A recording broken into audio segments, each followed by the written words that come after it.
Dear organizers of this conference, first of all, I would like to thank the Haus of World Cultures for inviting me here. I would like to congratulate the director of the Haus of World Cultures for the organization of such an extraordinary exhibition. I would also like to congratulate the curator, Boris Groys, Fedorov and Zilayev, the artists who've been there involved. But sadly, my German and my English are both very bad indeed, which is why I'm going to give my speech in Russian. Знаменитый, так сказать, апостол, да, Павел, он говорил, должно быть среди вас разномыслием, должно быть среди вас разномыслием. И, собственно, вот сегодняшнее заседание, оно как раз являет некую палитру подходов к феномену русского космизма. И поэтому, конечно, прежде чем обратиться к is a gathering where I'm going to try to show the phenomenon of Cosmism that is most central to me. And it is necessary to do that because ever since Cosmism became the object of scientific research, the reference point for the theories of some post-Soviet philosophers, the basis for creative experiments of modern writers and artists, have had different approaches to Cosmism, and those approaches often clashed, as we have seen, and we are going to see that in the course of this conference. There's also immensely broad understanding of Cosmism. Sometimes, as Mr. Hegermeister has said, it is identified with everything that Russian culture has. And sometimes Cosmism is just identified with a cosmic feeling. On the other hand, there is an understanding that is more narrow, where only Fedorov is considered to be a cosmist, including also Tsiolkovsky, Vernadsky, Chizhevsk, and Bogdanov. There is also Rerich, about which Hegermeister taught, where we have also Cosmism identified as being esoterics. And the most important cosmist sometimes is seen as Rerich and Blavatskaya. So we have a large Bible and a very diverse Bible on Cosmism. We have the first anthology, Russian Cosmism, that was published in 1993, and it is an anthology that was based on the work of Svetlana Simonova, a very important cosmist researcher. We have a living library, and of course this library is still growing and must grow, and many Semyonov's books have written about Cosmism. In 1993, we had a awful situation, a lot of pressing, a lot of problems, and that was the time when we started researching Cosmism, and it was Svetlana Semenova who started this and is the most prominent researcher. And here Semenova has already done this research in the 70s, and this research into Cosmism is now supplemented by many research works done in the Ukraine, in US, Japan, and so on. And ever since 1993, our Fedorov Museum and Library has been growing and is the basis for a lot of educational and scientific and editorial projects. That is to say, we see many people coming to our library, to our museum, and we will also be happy to welcome you should you ever wish to come and do your own research in our museum and library. So, what is Russian Cosmism? It is a trend in Russian philosophy and science in the second half of the 19th and first half of the 20th century, one of the authentic variants of global cosmism. We can never talk just about Russian cosmism. Russian cosmism is not some kind of Russian chauvinism. Russian cosmism is part and parcel of the global cosmism, is a deeply humanitarian, humanistic philosophy, as I am going to emphasize in my presentation.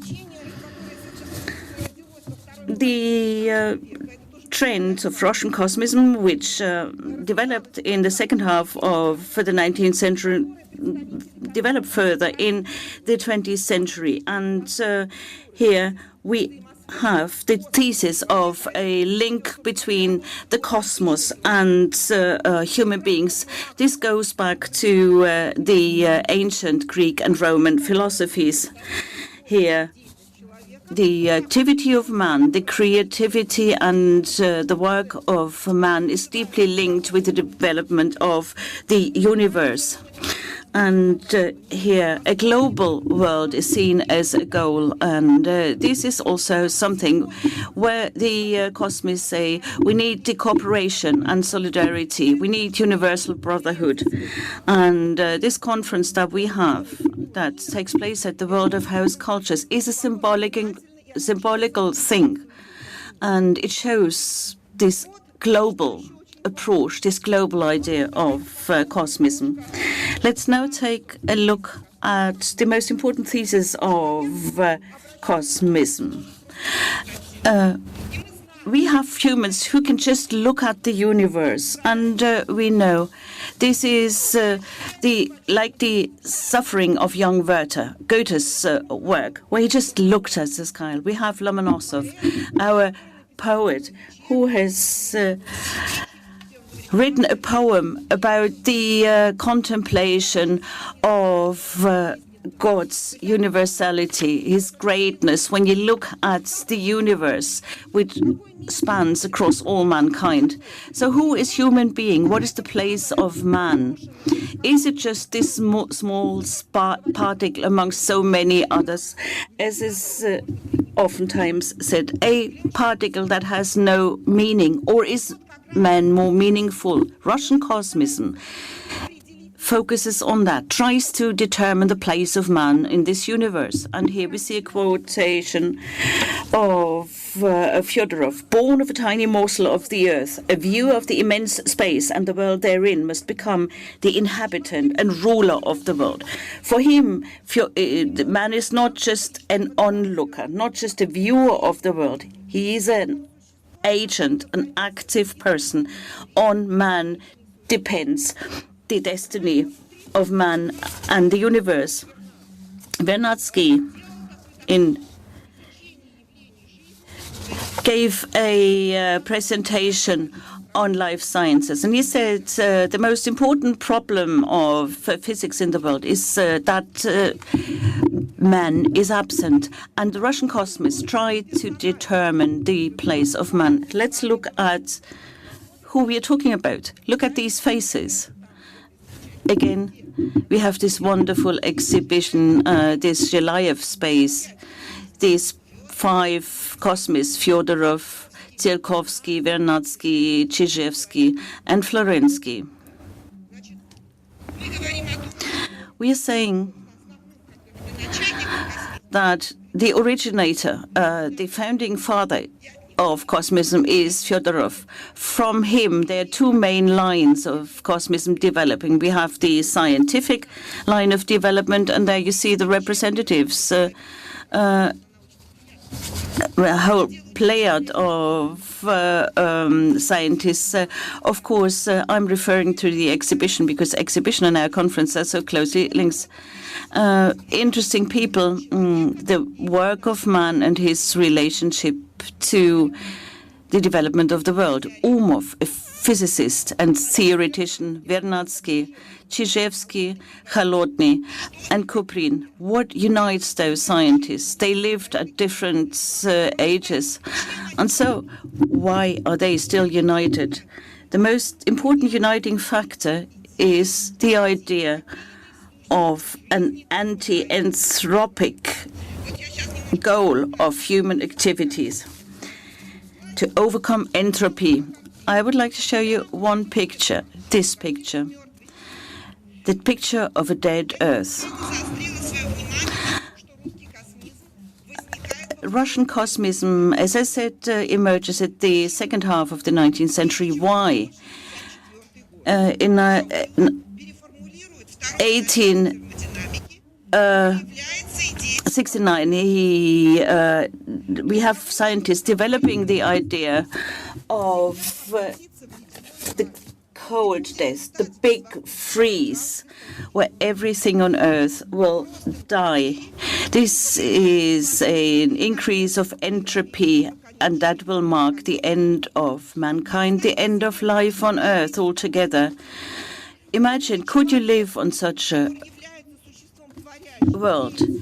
When we have man that is creative, that lives, that loves, would you believe that man can live passively on such an earth?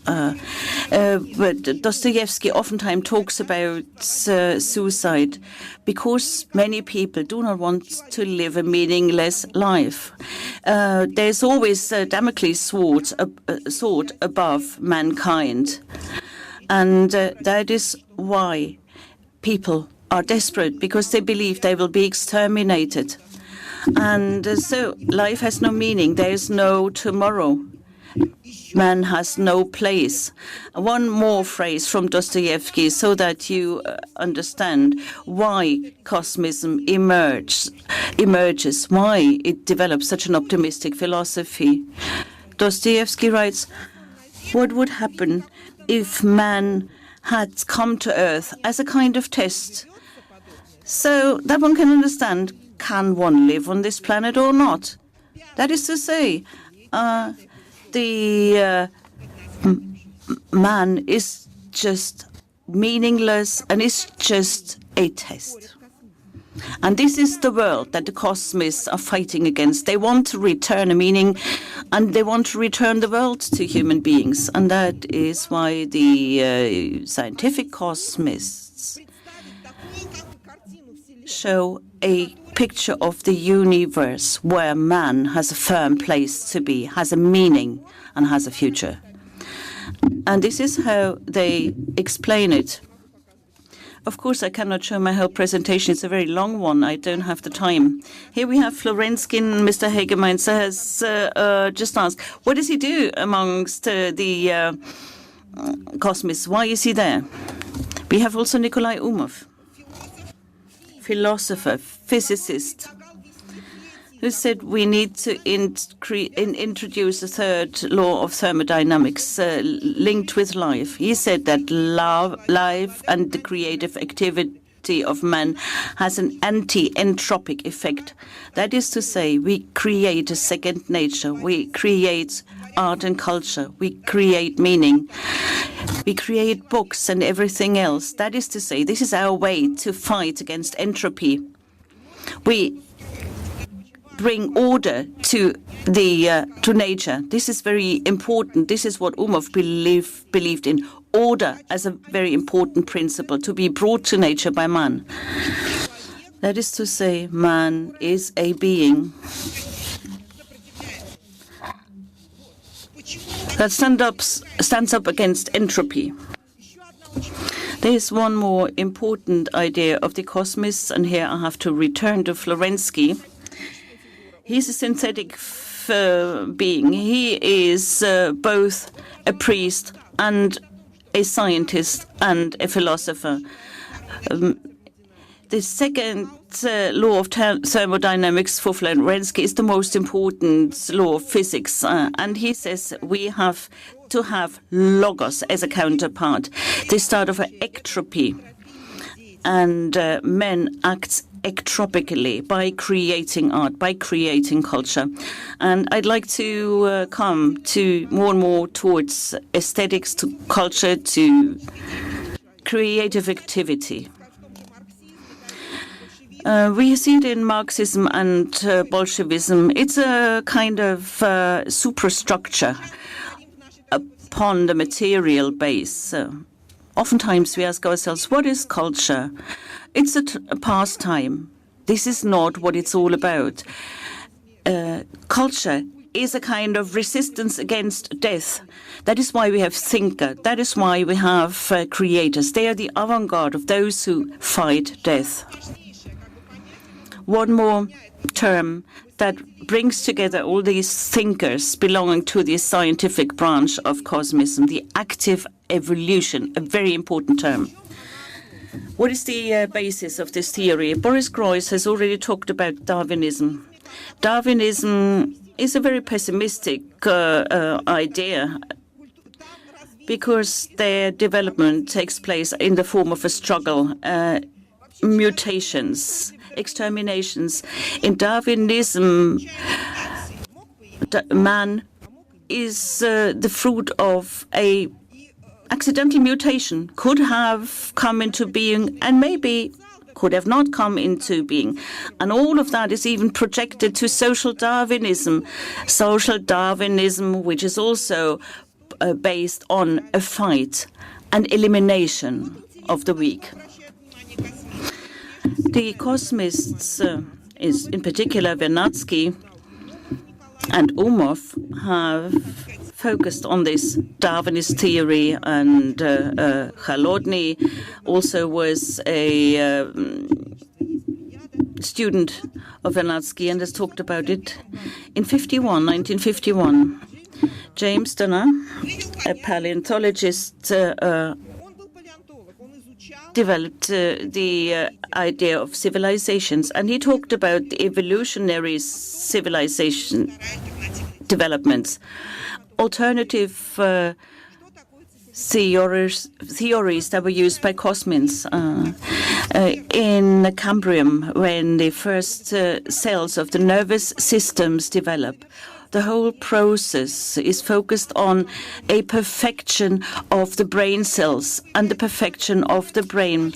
And as a result of this, man emerges. That is to say, the evolution takes place directionally.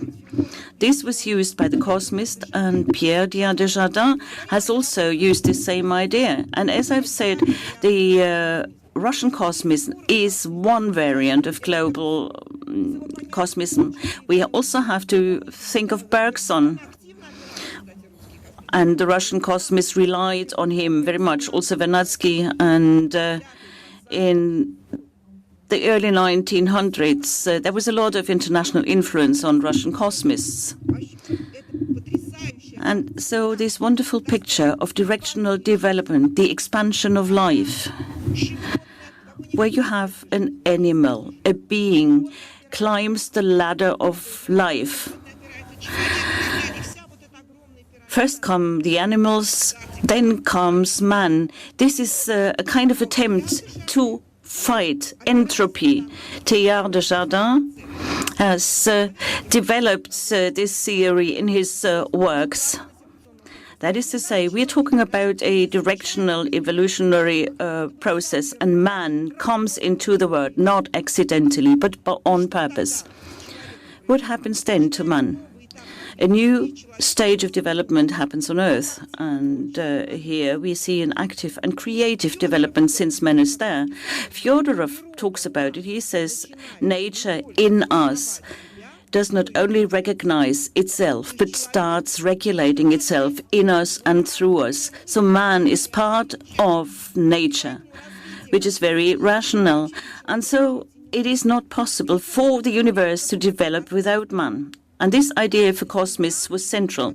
Of course, there is the Earth, Copernicus' picture of the world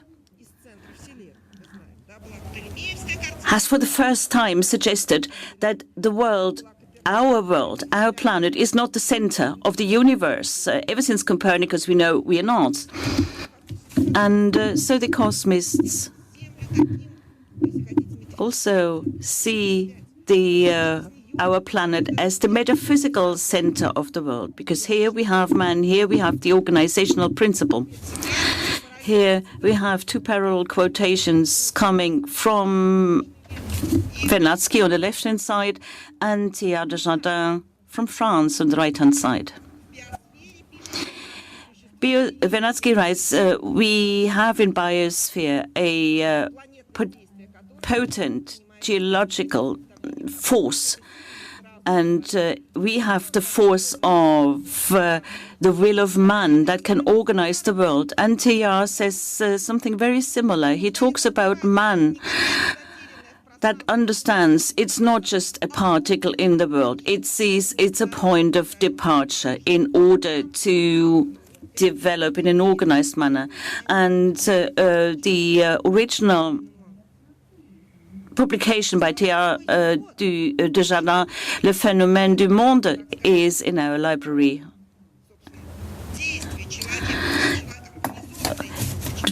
Man acts in an orderly manner. And here we have a new term coined by a scientific cosmist, Noosphere, Nous and reason. We have biosphere, hydrosphere, atmosphere. These are the spheres of lives. And since man is there in all these environments, man creates a new sphere, the noosphere. It creates new things. And this is the space of the noosphere. And it is not only existent here and now on Earth. It is the task of man to expand this, to embrace the whole universe. I'm also going to talk about the other branch of Cosmists, the religious ones, and there were many links between the religious and the scientific cosmologists, Cosmists. So here you see the terms noosphere as coined by Florensky, as used by Vernadsky. Vernadsky writes in 21. Florensky writes, when he reads the book Biosphere of Vernadsky, where he talks about the cosmic nature and the world that is under the influence of cosmic radiation, and where we see the transformation of energy in the biosphere.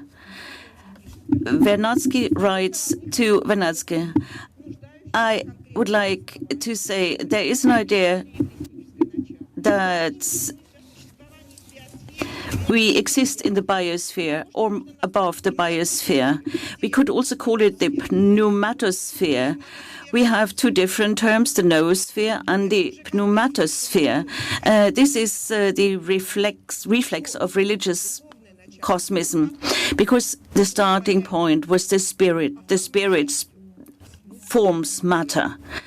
This is this meaning of art, as Solovyov later wrote.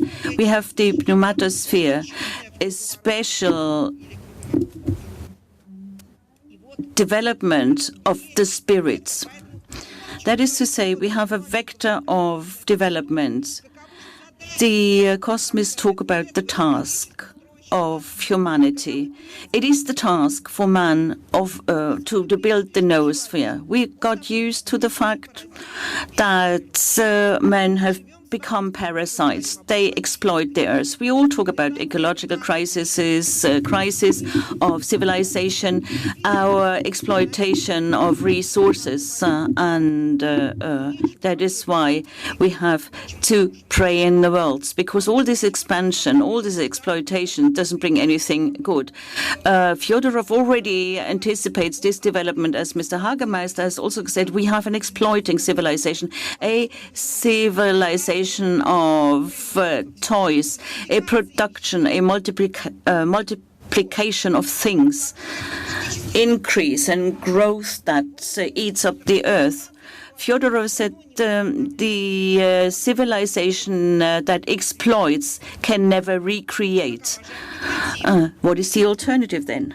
The alternative is the regulation, and that is the most important principle that the Cosmists have focused on, not to exploit, but rather to regulate nature. Fedorov has this formula to introduce willpower and reason into nature. We as human beings are ethical beings. We understand what is necessary. We have deontology. And this understanding of deontology, of what needs to be done, is a very important principle. It's a principle like solidarity and love that is important to the Cosmists in their philosophy. What should man do in nature? We all suffer from tsunamis, from natural calamities, and man does not only have to predict disasters, but prevent them. And this is the role of science, says Fedorov. Man has to learn about the processes in nature, must learn how to control them, how to prevent disasters. These are the levels of regulation. First of all, it is necessary to regulate nature on Earth. Then we have Earth and cosmos regulation. Then what is also very important, we have the regulation of the human being, the psychophysiological regulation. We also have the task to resurrect the dead. Oftentimes, Cosmism is seen as being just where they talk about the Cosmists just wanting to develop artificial human beings. No, Fedorov did not blindly believe in technology. He had a term odontological progress. He says we need to regulate, we need to learn to regulate. And we need to start at ourselves and nature. So we as human beings must be able to create ourselves. And the autotrophic nature of man is also important. People eat, people kill, people use whatever is on Earth.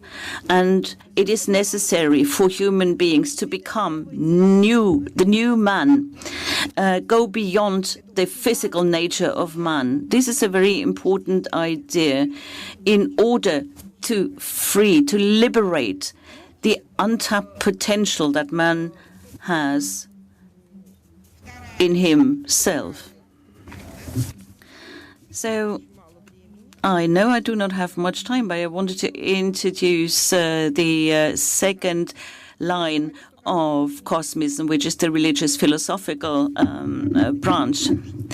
And of course, they try to create a bridge between the idea of 6 days of creation and the scientific idea of evolution. So there were many proponents of Cosmism who wanted to merge the two tendencies. Christian Cosmism is, of course, based on the Christian interpretation of man.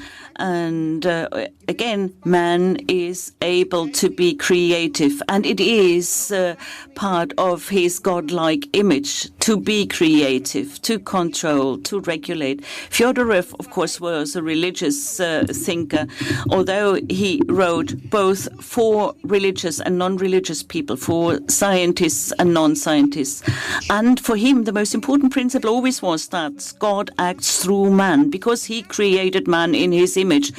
And this idea of being son and father is a very important, because the relationship between God and man is not the relationship between the slave and the master. It is a relationship between father and son, a relationship of cooperation. Can I have 5 minutes more, because I cannot talk about arts otherwise? What is the task that art has?